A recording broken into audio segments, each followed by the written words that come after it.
Ahora hablaremos sobre el significado referencial y operacional. En primer lugar, el significado referencial es el significado amplio y general o gama de significados posibles que un signo puede generar cuando lo consideramos aislado de un contexto y sin que se presente en un proceso informativo concreto. En nuestra cultura, por ejemplo, el color rojo posee diferentes significados. Por ejemplo, prohibición, sanción, uno de los colores de la baraja, amor, sangre, emoción, demonio, ideología comunista, etc. Lo que estamos viendo nosotros entonces es lo siguiente. El signo rojo ha sido aislado de su contexto, se ha alejado de los otros signos con los cuales compartía, supongamos un enunciado, supongamos una línea de signos, ¿cierto? Entonces decía yo, hemos aislado de su contexto la palabra rojo y lo que tenemos a continuación son una gama de significados potenciales, los que hemos nombrado hasta el momento. Ahora vamos a señalar que en el caso de las palabras, esta pluralidad de significados es frecuente. Por ejemplo, la preposición de tiene los significados posibles de materia, la mesa es de madera; posesión, esto es de Juan; origen, Ana Teresa vino de Trujillo; contenido, quiero un vaso de agua; cualidad, él está muerto de miedo. Vemos entonces que esta pluralidad potencial de significados y la delimitación de uno de ellos, al ser empleado, nos lleva al reconocimiento del significado operacional. Eso quiere decir que vamos a pasar al siguiente aspecto, el significado operacional. Aquí vamos a señalar lo siguiente, que es muy importante tener en cuenta el concepto de contexto. Esta palabra debemos identificarla como sumamente valiosa para la siguiente explicación.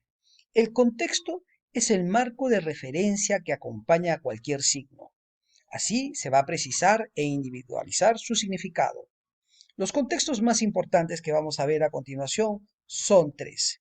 El primero de ellos es el situacional. El contexto situacional, en primera instancia, está determinado por la situación espacial y temporal, donde además vamos a incluir al emisor y al receptor y otros elementos o circunstancias que los van a rodear. Para ello, entender mucho mejor todo esto, les voy a dar un ejemplo. Cuando nosotros estábamos en el colegio, a las 8 de la mañana sonaba el timbre. Ese era el signo inicial con un significado preciso. Comenzábamos las clases de ese día, de esa mañana.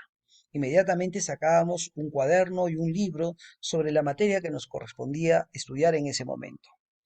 Pasado 1 hora con 45 minutos, volvía a sonar el mismo timbre, es decir, de pronto escuchábamos el mismo signo. Y lo que hacíamos inmediatamente era guardar los cuadernos anteriores y sacar otros, porque lo que estaba señalando ese signo, su significado, de acuerdo a esa condición temporal, nos decía que debíamos cambiar de curso, de aula, sacar nuevos cuadernos, etc. Supongamos que de pronto el mismo signo lo escuchábamos a las 10:45. Entonces, lo que vamos a tener ahí a continuación era pues un significado totalmente distinto.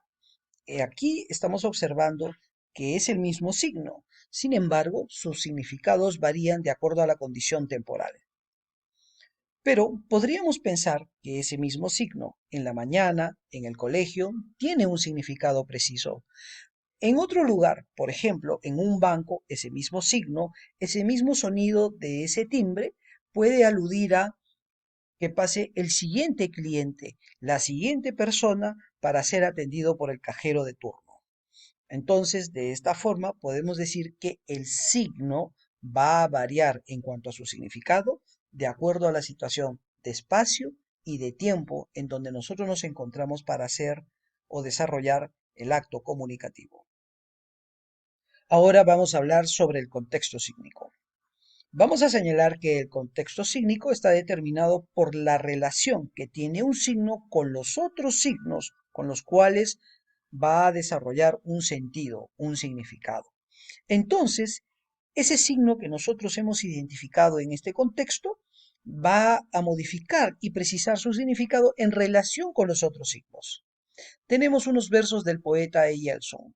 Dice, cuando en la noche deseo tocar la luna, toco la luna de mis anteojos negros.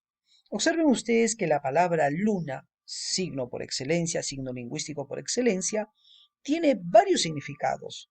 Cuando yo leí por primera vez estos versos, yo imaginaba al poeta en toda su eficiencia que de pronto podía tocar efectivamente este astro solar. Sin embargo, las siguientes líneas me hacían referencia a que ese significado inicial que yo tenía que ser preciso y relacionarlo con las otras palabras. Luna, entonces, va a precisar su significado cuando se relaciona con anteojos. De esta forma, cuando aludimos a toco la luna de mis anteojos negros, hacemos referencia a los cristales de color negro que están presentes en los anteojos. Ahora vamos a referir al contexto cultural. Aquí vamos a tener en cuenta que es la comprensión e interpretación de los signos que pone en juego un acervo de conocimientos e información que cada individuo va adquiriendo a partir de sus propias experiencias y la interacción social con la que nosotros vamos a tener con otros miembros de nuestra sociedad, de nuestra comunidad. Para Clifford Geertz, la cultura es un sistema simbólico. Pensemos por un momento en la esvástica. Para Europa, este símbolo hace referencia a muerte, a destrucción, a guerra. Está relacionado con la Alemania nazi o con Hitler, que causaron grandes problemas, serios problemas a la humanidad. Sin embargo, vamos a encontrar que la esvástica en un espacio budista, en estos lugares del Himalaya, tiene un significado totalmente distinto. Estamos haciendo referencia a que es un signo sagrado. De igual manera, entonces vamos a encontrar una serie de signos que para unas culturas resulta valiosa, tiene un significado específico. Por ejemplo, pensemos en nuestro país. Vamos a ver que de pronto en el Cusco, en la zona surandina de nuestro país, los toros son moldeados y se les da forma muy particular. Estos toritos se ponen siempre en la fachada principal de la casa, que da a la calle, y hacen alusión a la idea de fortuna y riqueza que puede tener. Me refiero a los toritos de Pucará. En cambio, para otras culturas, el toro tiene otra percepción, otra connotación. ¿Acaso está relacionado con la fuerza? ¿Está relacionado con la, la condición del trabajo agrícola, etcétera? De esta manera, vamos a ver que el contexto cultural obedece a esa necesidad de pronto de relacionar un signo con